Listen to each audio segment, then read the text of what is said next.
विद्या बालन ने बताया उनके मोटे होने का राज जो आज तक किसी को पता नहीं था। जानेंगे आज के वीडियो में। भारत की सरकार को अर्जेंटीना में मिला ऐसा खजाना जिससे इंडिया अमीर हो जाएगा, और हेमा मालिनी ने ऐसा क्या कह दिया कि खुद ही पोल खुल गई। जानेंगे वीडियो के लास्ट में। Fact number 10। विद्या बालन का नाम तो आप सभी ने सुना ही होगा और उनकी फिल्में भी देखी होंगी, पर हाल ही में विद्या ने अपनी फिल्म जलसा के प्रमोशन के दौरान कुछ ऐसा खुलासा कर दिया जिसे वो सालों से लोगों से छुपा रही थी, जिसके बारे में आज हम आपको बताएंगे। विद्या बालन का करियर काफी मुश्किलों से भरा रहा। इंडस्ट्री ने उन्हें मनहूस का टैग दे दिया, उन्हें बॉडी शेमिंग का सामना करना पड़ा और भी न जाने क्या क्या, पर विद्या हर चीज के सामने डटकर खड़ी रही और हर फिल्म में अपनी एक्टिंग का लोहा मनवाती रही, पर उनकी असल जिंदगी में कुछ और ही चल रहा था। जलसा के प्रमोशन के दौरान विद्या ने बताया कि 16 साल पहले उनकी लाइफ में ऐसा फेज आया था कि उन्हें सेल्फ डाउट्स होने लगे थे, जिसके चलते वो एंजाइटी का शिकार हो गई, जिसका असर उनकी पर्सनल और प्रोफेशनल लाइफ पर पड़ रहा था। इसलिए उन्होंने थेरेपिस्ट की मदद ली। पिछले 16 साल से विद्या एक थेरेपिस्ट से ट्रीटमेंट ले रही हैं और उस थेरेपिस्ट की मदद से ही वो अपनी एंजाइटी को काबू में कर पाई हैं। विद्या ने बताया कि थेरेपीज के बाद उनका जिंदगी को देखने का नजरिया बदल गया और अब वो लाइफ को और भी खुलकर जीती हैं। उनकी हर थेरेपी ने उन्हें एक बेहतर इंसान बनाया है। विद्या ने बताया कि एंजाइटी के चलते उन्हें हार्मोनल इश्यूज होने लगे, जिससे उनका वेट काफी बढ़ गया, जिसे लेकर पहले वो परेशान रहती थी, पर थेरेपीज के बाद से उन्हें खुद को एक्सेप्ट करना उन्होंने सीख लिया है। Fact number 9। इलेक्ट्रिक व्हीकल्स पर शिफ्ट करने के लिए दुनिया भर के देशों में लिथियम आयन बैटरीज की काफी ज्यादा डिमांड बढ़ रही है और अब भारत इस मार्केट को लीड करेगा। कैसे, चलिए आज हम आपको बताते हैं। भारत पिछले कई सालों से अर्जेंटीना में लिथियम की खोज कर रहा था और हाल ही में भारत को इसमें सफलता भी मिली है। भारत ने अर्जेंटीना में लिथियम और कॉपर के भंडार ढूंढ निकाले, जो करने में बड़े बड़े देश भी फेल हो गए और अब भारत सरकार अर्जेंटीना की सरकार से नेगोशिएशन करने में लगी है, जिनके क्लियर होते ही भारत अर्जेंटीना के इन लिथियम और कॉपर भंडारों को लीज पर लेकर वहां माइनिंग करेगा और रॉ मटेरियल को भारत लाकर लिथियम आयन बैटरीज बनाएगा और उन्हें इलेक्ट्रिक व्हीकल्स में इस्तेमाल करेगा। Fact number 8। क्या हो अगर आप कभी अपना बैग खोलें और उसमें से एक कोबरा फन फैलाए आपकी तरफ देखे? जाहिर सी बात है आपकी फटके चार हो जाएगी। और एक ऐसा ही मामला सामने आया एमपी से। एमपी के शाहजहांपुर और बोडोनी स्कूल में एक 10th क्लास की स्टूडेंट को अपने स्कूल बैग में हलचल महसूस हुई, जिस पर उसने अपने टीचर को इसके बारे में बताया। टीचर ने तुरंत लड़की से बैग लिया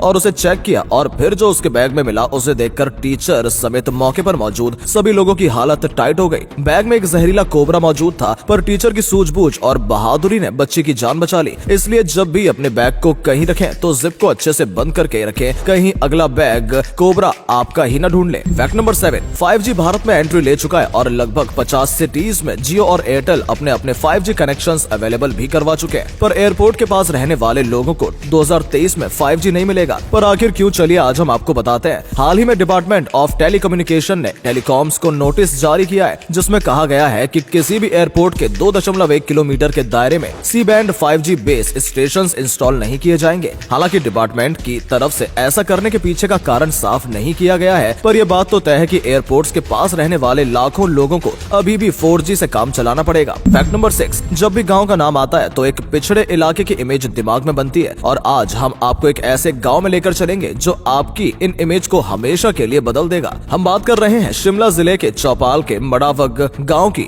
जिसे एशिया का सबसे अमीर गांव होने का खिताब हासिल है। हिमाचल के इस गांव में सेब की खेती की जाती है और ये सेब दुनिया भर में बेचे जाते हैं। ये गांव कितना अमीर है, इस बात का अंदाजा आप इस चीज से लगा सकते हैं कि पूरे गांव में हर साल 150 करोड़ से 175 करोड़ रुपए के सेब बेचे जाते हैं। इस गांव में 225 से ज्यादा परिवार हैं और हर परिवार औसतन सालाना 35 लाख से 80 लाख के बीच की कमाई कर रहा है। हिमाचल में आपको ऐसे और भी कई गांव मिल जाएंगे जहां सिर्फ खेती के जरिए लोग करोड़पति बने। Fact number 5। आप में से कई ऐसे लोग होंगे जो जिम तो जाते हैं पर अक्सर कंफ्यूजन में रहते हैं कि कौन सी मसल के लिए कौन सी एक्सरसाइज करें। तो चलिए आज हम आपको ये कंफ्यूजन हमेशा के लिए आपकी ये दूर कर देते हैं। आपको गूगल बाबा पर जाना है और मसल विकी टाइप करना है। उसके बाद आपके सामने ये पेज खुलेगा और आपको यहाँ मसल विकी नाम की इस वेबसाइट पर क्लिक करना है। जैसे ही आप इस वेबसाइट में एंटर होंगे आपको कुछ इस तरीके से ह्यूमन बॉडी का फ्रंट और बैक मसल स्ट्रक्चर दिखेगा, जिस पे जाकर आप जैसे ही एक पर्टिकुलर मसल पर क्लिक करेंगे ये वेबसाइट आपको उस मसल से जुड़ी बेस्ट एक्सरसाइजेस दिखा देगी, जिसके बाद आप अपनी पसंद की एक्सरसाइज चूज करके अपने कंफ्यूजन को क्लियर कर पाएंगे और साथ ही स्ट्रॉन्ग मसल्स भी बना पाएंगे। Fact number 4। व्हाट्सएप चलाने के लिए इंटरनेट की जरूरत पड़ती है, पर अब आप बिना इंटरनेट के भी व्हाट्सएप चला पाएंगे। पर कैसे, चलिए आज हम आपको बताते हैं। हाल ही में व्हाट्सएप ने अपने यूजर्स को नई साल के उपलक्ष्य में एक नया फीचर अवेलेबल करवाया है, जिसका नाम है प्रॉक्सी।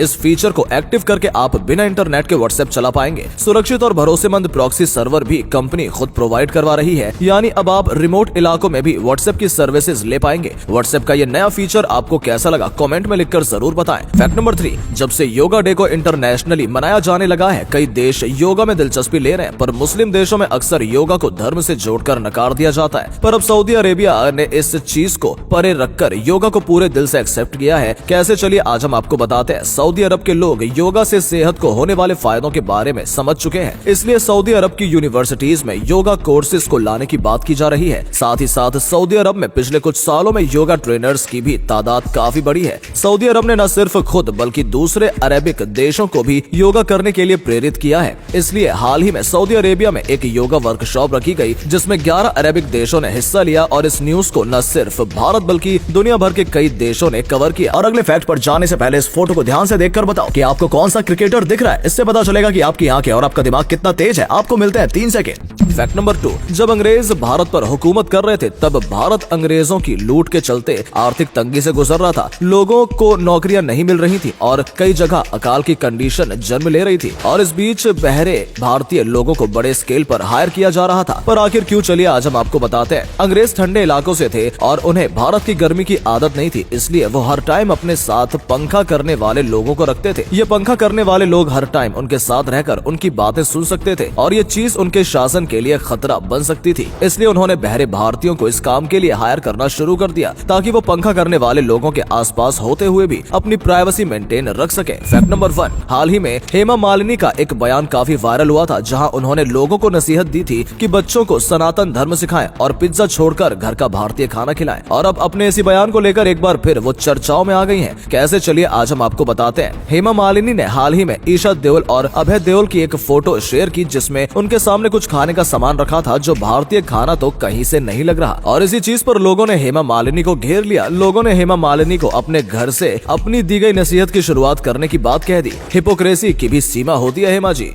दोस्तों, वीडियो अच्छा लगा हो तो इसे शेयर कर देना। ऐसा करने से हमें मोटिवेशन मिलता है और ज्यादा अच्छे वीडियोस बनाने के लिए। वीडियो देखने के लिए आपका बहुत बहुत धन्यवाद।